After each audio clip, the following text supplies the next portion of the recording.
மகர ராசி. இந்த மகர ராசிக்கு பார்த்தீங்கன்னு வச்சுக்கோங்க, காலபுருஷ தத்துவத்திற்கு 10வது ராசி கர்ம ராசின்னு சொல்லுவாங்க. ஆக்சுவலி இது கர்ம ராசியாக பார்த்தீங்கன்னா கர்மங்களை போக்கக்கூடிய ராசி, இல்லை கர்மங்களை நிவர்த்தி செய்யக்கூடிய ராசின்னு சொல்ல முடியும். ஏன்னா இந்த ராசி தான் பார்த்தீங்கன்னா, இந்த ராசிக்காரங்கிட்ட போய் சும்மா ஒரு விஷயத்தை நீங்கள் சொல்லிட்டு வந்தீங்கன்னாவே போதும், உங்களோட பிரச்சனை எல்லாம் உடனே தீர்ந்துடும். ஸோ அதனால் என்னென்னாக்கா மகர ராசிக்காரங்க அடுத்தவங்க பிரச்சனை நீங்கள் கேட்காம இருக்கு. ஏன்னா நீங்கள் என்ன பண்ணுவீங்கன்னா, அடுத்தவங்க பிரச்சனையெல்லாம் உங்கள் பிரச்சனையாக நினச்சி நீங்கள் பெரிய பிரச்சனைக்குள்ளே மாட்டிப்பீங்க. இதான் உங்களுடைய பெரிய விஷயம். அதனால் யார் என்ன சொன்னாலும் அது காதுக்கு வெளியோடு நிறுத்திக்கணும், காதுக்கு உள்ளே ஏற்றிக்கிட்டு கூடாது. இதுதான் உங்களுக்கு மிகப்பெரிய ஒரு பரிகாரமே. ஏன்னா இப்போ இந்த ஜூலை மாதம் உங்களுக்கான பலன் எப்படி இருக்குன்னு பார்த்தீங்கன்னு வச்சுக்கோங்களேன். இந்த காலகட்டத்தில் நீங்கள் என்னென்னாக்கா உங்களுடைய பெரிய வியாதிகள், உங்களுக்கு தீராத பிரச்சனைகள் அப்படின்னு நினச்ச விஷயங்கள்லாம் தீர்க்கக்கூடிய பிரச்சனையாக மாறுவதற்கான ஒரு வாய்ப்புகள் இருக்குது. ஸோ அதனால் என்னென்னாக்கா நீங்கள் பிரச்சனைகளை தீராத பிரச்சனை தீர்க்கக்கூடிய விஷயமா இருக்குது. அதே போல் என்னென்னாக்கா இந்த வாகனம் சார்ந்த விஷயத்தில் கொஞ்சம் கவனம் தேவை. ஏன்னா வாகனத்தில் பயணிக்கும் போது வாகனம் நிறைய பேருக்கு விபத்து ஏற்படுவதற்கான சாத்தியக்கூறுகள் அதிகமாக இருக்குது. வாகனத்தில் போகும்போது மிகுந்த எச்சரிக்கை கவனம் தேவை. ஏன்னா வாகனத்தை ரேஷ் டிரைவிங்கில் இந்த காலகட்டத்தில் மகர ராசிக்காரங்க பண்ணக்கூடாது. அதனால் மிகுந்த எச்சரிக்கை. ஏன்னா இந்த காலத்தில் ஃப்ரெண்ட்ஸோடைய ஒரு தூண்டுதல் அதிகமாக இருக்கும். வாகனத்தை ஓட்டலாம், நீ ஓட்டு நான் ஓட்டுன்னு சொல்லி அந்த ஹார்ஸ் டிரைவிங் சொல்லக்கூடிய ரொம்ப வேகமாக பயணிப்பதை, குறிப்பாக வாகனத்தில் பயணிக்கிறது குறைச்சிக்கணும். ஏன்னா வாகனம் விபத்துக்குள்ளாவதற்கான சாத்தியக்கூறுகள் அதிகமாக இருக்கிறது.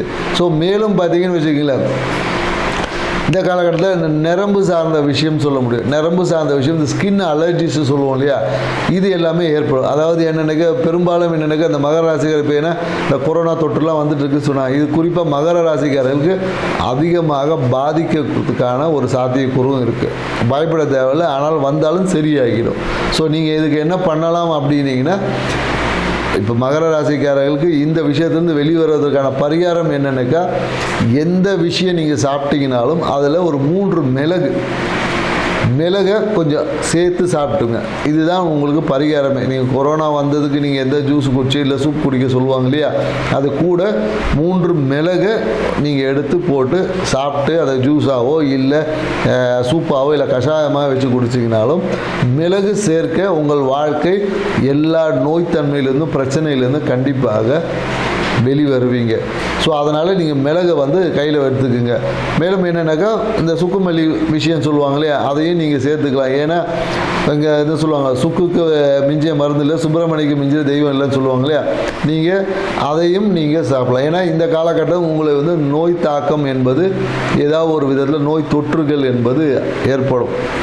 அது சளியாக இருந்தாலும் சரி, ஸ்கின் சார்ந்த விஷயமாக தான் சரி, அது உங்களுக்கு ஏற்படுவதற்கான வாய்ப்பு இருக்குது. அதுக்கான விஷயத்தையும் நம்ம உங்களுக்கு சொல்லிக்க. இப்போ இந்த காலத்தில் என்னென்னாக்கா மகர ராசிக்காரங்களுக்கு இந்த மனைவி சார்ந்த விஷயம், மனைவி மேலே ஒரு அதிகப்படியான ஒரு காதல் ஏற்படும். இல்லை வயசுக்கு இருக்கிறவங்கன்னா இந்த காலத்தில் காதல் மலர்வதற்கான ஒரு விஷயம் இருக்குது. ஸோ அதனால் எச்சரிக்கையாக இருக்கணும். காதல் மலர்றதுக்காக சரியான நபரை காதலிக்கணும் இல்லையா. தேவையற்ற யாராவது ஒரு பிரச்சனையை சிக்கி காதல் பிரச்சனைக்குரியவோ மாறிடும். ஸோ அதனால் காதலிக்கிறவங்களாக இருந்தால் ரொம்ப கவனமாக இருந்துக்குங்க. ஏன்னா காதல் பிரச்சனைக்குரியதாக மாறும். அதே கல்யாணம் பண்ண மனைவியை நீங்கள் காதலிச்சிங்கன்னா அது சுபமாக முடியும், சுகமாக இருக்கும். ஸோ மேலும் என்னன்னு சொல்லணும்னா, உங்களுக்கு இந்த காலகட்டத்தில் பார்த்தீங்கன்னா இந்த செரிமானம் சார்ந்த கோளாறுகள் வரும். செரிமானம் சார்ந்த பிரச்சனை என்னென்னாக்கா செரிமானத்துக்காக மருத்துவ விரயங்கள்லாம் ஏற்படுவதற்கான வாய்ப்பு இருக்குது. ஸோ அதனால் உங்களுக்கு ஜீரணத்தன்மை, முறையான உணவு பழக்கம் இந்த காலகட்டத்தில் நீங்கள் மெயின்டைன் பண்ணிங்கன்னா மகர ராசிக்காரர்களுக்கு இந்த மாதம் சிறப்பான ஒரு மாதமாக இருக்கும். நாங்கள் சொன்ன இந்த தகவல் உங்களுக்கு பிடிச்சிருந்தா சப்ஸ்கிரைப் பண்ணுங்கள், லைக் பண்ணுங்கள். மீண்டும் இது போன்ற ஒரு நல்ல தகவலோடு கும்பராசியில் சந்திப்போம். நன்றி, வணக்கம். இந்த மகர ராசியில் பார்த்தீங்கன்னா குறிப்பாக என்னென்னாக்கா இந்த உத்திராட நட்சத்திரக்காரங்க தான் ரொம்ப கவனமாக இருக்கணும். மகர ராசியில் உத்திராட நட்சத்திரக்காரங்களுக்கு தான் பிரச்சனை கொஞ்சம் வீரியமாக இருக்கும். ஸோ அதனால் உத்திராட நட்சத்திரக்காரங்க எப்போதும் நீங்கள் வெளியே போனீங்கன்னா கொஞ்சம் கவனமாக இருங்க. ஸோ ஏன்னா உங்களுக்கு தான் பிரச்சனைகள் வருவதற்கான சாத்தியக்கூறுகள் அதிகமாக இருக்குது. ஸோ மேலும் என்னென்னாக்கா இதே திருவோண நட்சத்திரக்காரங்க பார்த்தீங்கன்னா இந்த காலம் எப்படின்னா எந்த ஒரு விஷயத்தையும் இவங்களால உறுதியாகவே இருக்க முடியாது. ஏன்னா அது ராசி நட்சத்திர அதிபதி பார்த்தீங்கன்னா சந்திரனாக இருக்கிறதுனால இன்றைக்கி ஒன்று இருக்கும், நாளைக்கு ஒன்று, இப்படி மாறி மாறி மாறி இருக்கும். அதே போல் என்னென்னாக்கா அந்த அவிட்ட நட்சத்திரக்காரங்க பார்த்தீங்கன்னா 1, 2 பாதங்கள் குறிப்பாக இந்த மகர ராசியில் இருக்கும். ஏன்னா இவங்களுக்கும் பார்த்தீங்கன்னா கொஞ்சம் என்னென்னாக்கா இந்த வீடு சார்ந்த விஷயத்தில் ஏதாவது ஒரு கடன், வீடு சார்ந்த விஷயத்தில் வீட்டை இடித்து கட்டுறது, இல்லை வீட்டை மாற்றி கட்டுறது, இல்லை வாகனத்தில் போய் இடிக்கிறது, இந்த மாதிரியான விஷயங்கள் வந்து அவிட்டம் 1ஆம் பாதம் இருக்கக்கூடிய மகர ராசிக்காரருக்கு ஏற்படக்கூடிய வாய்ப்பு இருக்குது. அதனால் மகர ராசிக்காரர்கள் நீங்கள் வாகனத்தில் அவிட்ட நட்சத்திரம் 1, 2 பாதத்தில் இருக்கக்கூடிய மகர ராசிக்காரர்கள் வாகனத்தில் பயணிக்கும் போது மிகுந்த எச்சரிக்கை உங்களுக்கு தான் கொடுத்துருக்கு. இந்த நான் சொல்லுவாங்களே இந்த மழை காலத்தில் ஆரஞ்சு அலர்ட், க்ரீன் அலர்ட் சொல்கிற மாதிரி உங்களுக்கு வந்து ஒரு ரெட் அலர்ட் கொடுத்துருக்கு. ஸோ நீங்கள் இந்த மாதத்தை கொஞ்சம் கவனமாக பயணிக்கணும். ஸோ அதனால் கொஞ்சம் எச்சரிக்கையாக இருங்க. இப்படி இதுக்கு என்ன பரிகாரங்க அப்படின்னு சொல்லி நீங்கள் யோசிச்சிங்கன்னா ஒன்றுமே இல்லை.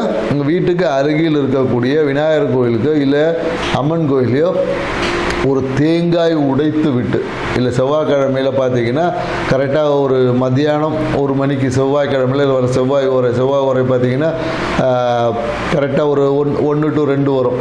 ஸோ பார்த்தீங்கன்னா சூரிய உதயத்துக்கு ஏற்ற மாதிரி அது கொஞ்சம் முன்ன பின்ன வரும். நீங்கள் ஒரு 1 to 2ல் ஒரு தேங்காய் உடைத்து, சதுர தேங்காய் உடைத்திங்கன்னா இந்த விஷயத்திலேருந்து உங்களுடைய பாதிப்புகளை குறைத்து கொள்ளலாம். அதே போல் என்னென்னாக்கா வேகத்தை குறைத்து கொள்வதும் வேணும். ஸோ அவசர முடிவுகளை இந்த காலகட்டத்தில் மகர ராசிக்காரர்கள் எடுக்கக்கூடாது. ஏன்னா இந்த அலாட்டே பார்த்தீங்கன்னா மகர ராசிக்காரர் எல்லா நட்சத்திரக்காரங்களும் இருக்கும். இதில் திருவோணம் நட்சத்திரக்காரங்க மட்டும் சின்ன விலக்கு இருக்குது. மற்றபடி உத்திராடம், அவிட்ட நட்சத்திரக்காரங்கள் 2 பேருமே மிகுந்த எச்சரிக்கையோடு இருந்து இந்த மாதத்தை நீங்கள் பயணிக்கணும்.